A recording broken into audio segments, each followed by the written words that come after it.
Hello friends, welcome to Pebbles.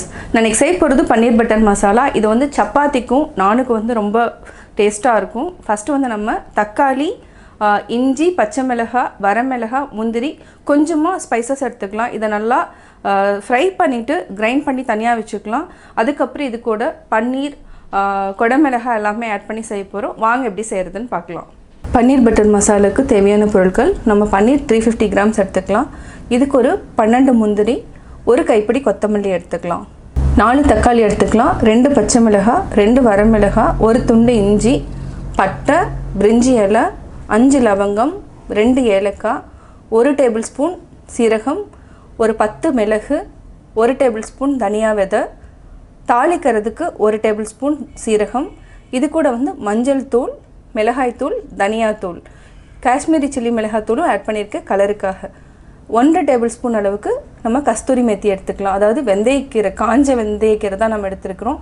இது கூட நம்ம பாதி அளவுக்கு கொடமிளகாயும் ஆட் பண்ணிக்கலாம். அது வந்து டேஸ்ட் வந்து நல்லாயிருக்கும். இப்போ எப்படி செய்கிறதுன்னு பார்க்கலாம். 1 டேபிள் ஸ்பூன் எண்ணெய் விட்டுக்கலாம். பட்டை, பிரிஞ்சி இலை, லவங்கம், ஏலக்காய், தனியா, சீரகம், இதை வந்து நல்லா நம்ம ஃப்ரை பண்ணிக்கலாம். வரமிளகாய், இதை ஒரு 30 செகண்ட் வரைக்கும் நல்லா வறுத்துக்கலாம். அதுக்கப்புறம் தக்காளி, பச்சை மிளகாய், இஞ்சி, இதை வந்து நம்ம சின்னதாக கட் பண்ணிக்கலாம். இஞ்சியும் நம்ம கட் பண்ணிக்கலாம்.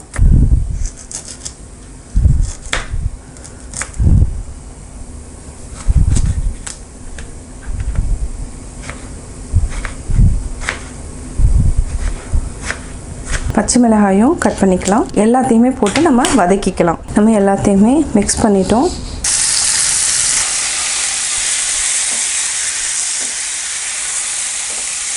இது வந்து ஒன்று நம்ம ஃபஸ்ட்டே அரைச்சும் போடலாம். பட் அதனோட டேஸ்ட் வந்து வேறையாக இருக்கும். நல்லா வதக்கி போட்டுட்டுனா மசாலா வந்து நல்லா வெந்துடும். தனியா விதை, சீரகம், மிளகனோட வாசமும் கொஞ்சம் தூக்கலாக இருக்கும். இதை வந்து ஒரு 2 நிமிஷம் வரைக்கும் சிம்மில் வச்சுட்டு நல்லா வதக்கிக்கலாம். ஒரு சிலருக்கு பூண்டு பிடிச்சதுனால ஆட் பண்ணிக்கலாம், வெங்காயம் ஆட் பண்ணிக்கலாம். நான் வந்து பூண்டு, வெங்காயம் இந்த ரெண்டுமே ஆட் பண்ணாமல் செய்கிறேன்.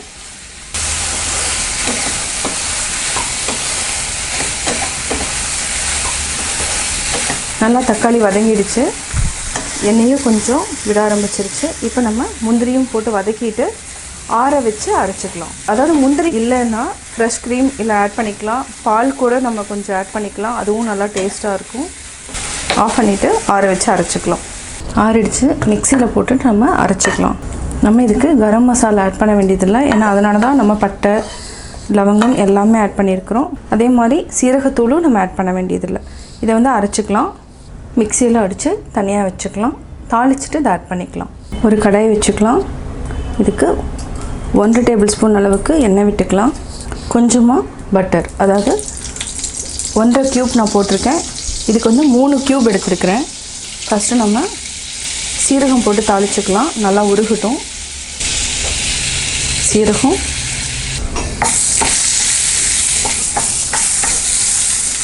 இப்போ நம்ம எல்லா மசாலாவையும், அதாவது தனியாத்தூள், மிளகாத்தூள், மஞ்சள் தூள் எல்லாமே இருக்குதுல, இதை நல்லா ஃப்ரை பண்ணிக்கலாம். அதாவது பச்சை வாசம் போயிடும். இது கூடவே நம்ம கஸ்தூரி மேத்தி வந்து நல்லா க்ரஷ் பண்ணிவிட்டு ஆட் பண்ணிக்கலாம். இதுவும் நல்லா எண்ணெயில் வறுத்துக்கலாம். இப்போ ஆல்ரெடி அரைச்சி வச்சுருக்கிறத மிக்ஸ் பண்ணிக்கலாம்.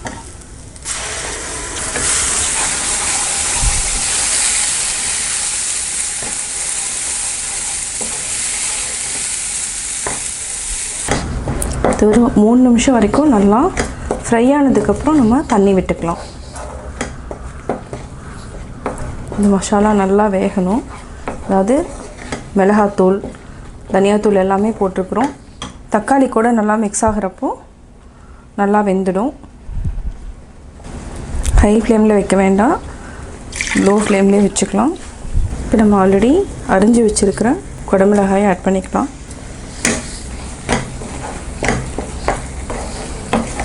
இப்போது தண்ணி ஆட் பண்ணிக்கலாம்.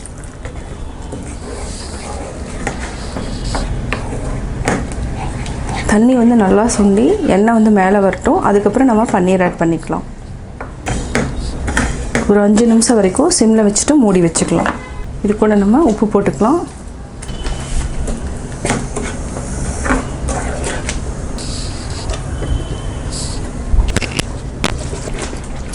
ஆக்சுவலாக இந்த மாதிரி செய்கிறப்ப என்ன ஆகுறோம், கொஞ்சம் தெறிக்க ஆரம்பிக்கும். கூடவே நம்ம கொஞ்சம் பட்டர் போட்டுக்கலாம்.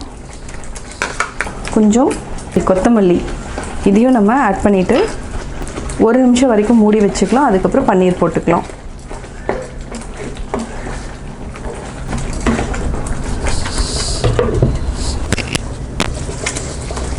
நல்லா வெந்துடுச்சு. மசாலாவும் பச்சை வாசனை போயிடுச்சு. இப்போ நம்ம பன்னீர் ஆட் பண்ணிக்கலாம். இது கூட நம்ம கிரேட்டட் பண்ணியிருந்தாலும் ஆட் பண்ணிக்கலாம். நான் வந்து அது திருவி போடாமல் அப்படியே நான் போட்டுக்கிறேன். இன்னும் கொஞ்சமாக இருக்கிற கொத்தமல்லியும் ஆட் பண்ணிக்கலாம். இதை நல்லா மிக்ஸ் பண்ணி விட்டுட்டு ஒரு 2 நிமிஷம் மூடி வச்சுட்டு ஆஃப் பண்ணிக்கலாம்.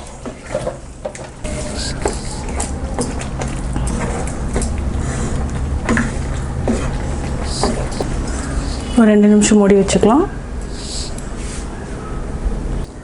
3 நிமிஷம் ஆயிடுச்சு. இப்போது எண்ணெயும் மேலே வர ஆரம்பிச்சிருச்சு. போது இந்த ஸ்டேஜில் நம்ம ஆஃப் பண்ணிக்கலாம்.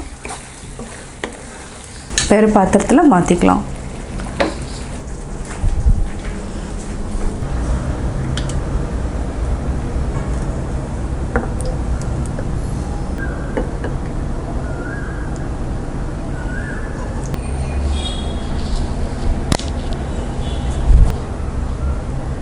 சுவையான பன்னீர் பட்டர் மசாலா ரெடி. நான் பன்னீர் பட்டர் மசாலா எப்படி செஞ்சேங்கிறத பார்த்தீங்க. கட்டாயம் உங்களுக்கு இந்த வீடியோ பிடிச்சிருக்கும். இந்த வீடியோ பிடிச்சதுன்னா லைக் பண்ணுங்கள், ஷேர் பண்ணுங்கள், கமெண்ட் பண்ணுங்கள். மறக்காமல் எங்கள் சேனலை சப்ஸ்கிரைப் பண்ணுங்கள்.